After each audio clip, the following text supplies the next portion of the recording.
Ok អ្នកទាំងអស់គ្នា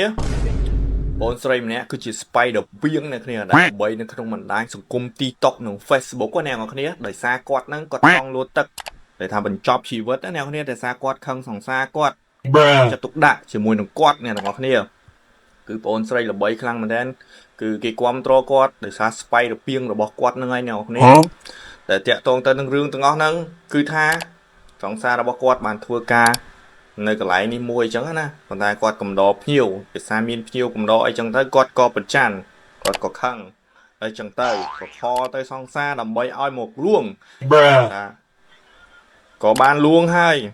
បានខលទៅគាត់មកលួងមកអីចឹងទៅបើតាមពិតសង្គមនេះមិនគួរណាគាត់ទៅធ្វើចឹងទេប៉ុន្តែគាត់ថាគេថាអូនស្រីធ្វើដើម្បីល្បីធ្វើដើម្បីអីចឹងណាតាមបណ្ដាញដែលគេ comment ចេញមកអញ្ចឹងណាអ្នកនាងតែដែលជាក់ស្ដែងចង់និយាយថាមនុស្សយើងទាំងអស់គ្នាបើថាយកដកអាភាពជួនឹងចេញវាមិនទៅបាក់ទឹកចិត្តអីទេហ្នឹងហើយអ្នកនាងអរគុណសម្រាប់ការតាមដាននៅវីដេអូមួយនេះ